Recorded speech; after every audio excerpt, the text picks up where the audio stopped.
नमस्कार, बहुत स्वागत है आपका। मैं हूं सूर्या त्रिपाठी और आप मुझे इस वक्त देख पा रहे हैं डिजिटल मीडिया पर। देश में आने वाले 3 से 4 महीनों में 5 राज्यों में चुनाव होना है, जिनमें सबसे ज्यादा नजर इस वक्त लोगों की मध्य प्रदेश पर है, क्योंकि इसी मध्य प्रदेश में भारतीय जनता पार्टी को 2018 में हार मिली थी और इसीलिए बीजेपी भी पूरी तरह से कदम फूंक फूंक कर मध्य प्रदेश में रख रही है।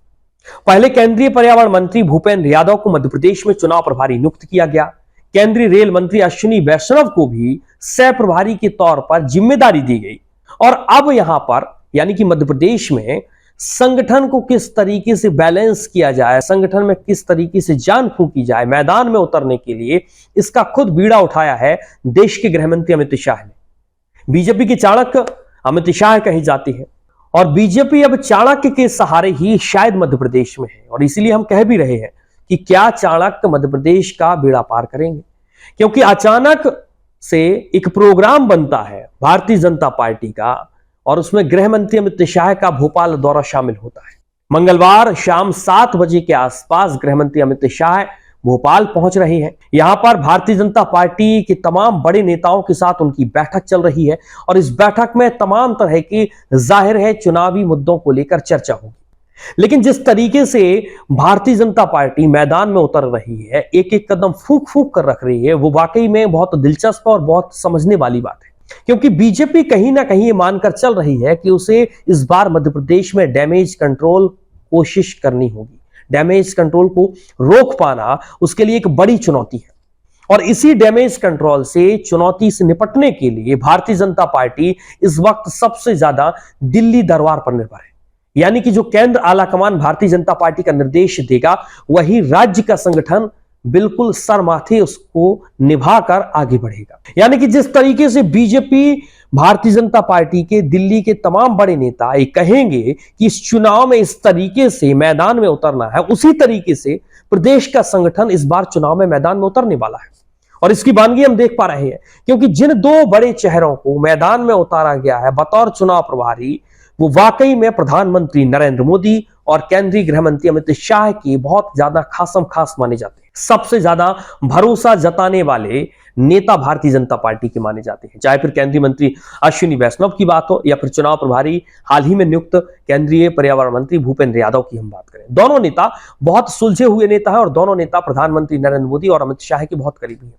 लेकिन इन सब के बीच बीजेपी को सबसे बड़ी चुनौती क्या होने वाली है? बीजेपी किस चेहरे पर चुनाव लड़ेगी? क्या प्रधानमंत्री नरेंद्र मोदी के साथ सीएम शिवराज सिंह चौहान की वो तमाम योजनाएं, वो तमाम 15 साल के कामकाज का जिक्र होगा या फिर नहीं होगा?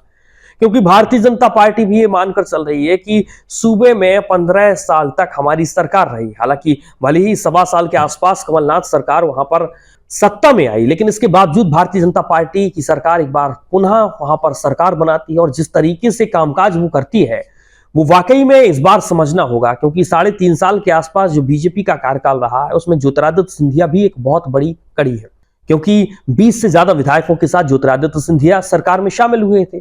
तो तमाम आया राम गया राम की राजनीति भी इस बार मध्य प्रदेश में काफी प्रभाव डालने वाली है। लेकिन सबसे बड़ा सवाल यही है कि भारतीय जनता पार्टी को क्या ये वाकई में डर सता रहा है कि इस बार मध्य प्रदेश उनके लिए आसान नहीं है? क्योंकि जिस तरीके से तमाम चुनाव हमने देखे उस तरीके से भारतीय जनता पार्टी इस चुनाव को नहीं देख पा रही है। इस चुनाव को भारतीय जनता पार्टी बहुत अलग देख पा रही है और शायद इसीलिए आने वाले समय पर प्रधानमंत्री नरेंद्र मोदी को भी हम यहां पर देख पाएंगे। केंद्र के तमाम बड़े दिग्गज नेताओं की भी यहां पर लिस्ट है जो मध्य प्रदेश में नजर आएंगे। इनके मायने क्या निकाले जाएं? क्या वाकई में शिवराज सिंह चौहान से भरोसा भारतीय जनता पार्टी का उठने लगा है? क्या भारतीय जनता पार्टी संगठन में बदलाव करने का मन बना चुकी है, जिस तरह के बीते समय से संकेत मिल रहे हैं? होने क्या वाला है मध्य प्रदेश में? बीजेपी को आखिर डर क्यों इतना लग रहा है? ये हम इसलिए कह रहे हैं क्योंकि बार बार केंद्रीय आला कमान का मध्य प्रदेश की राजनीति में एंट्री होना, हर तरीके से हस्तक्षेप करना बहुत कुछ कह रहा है।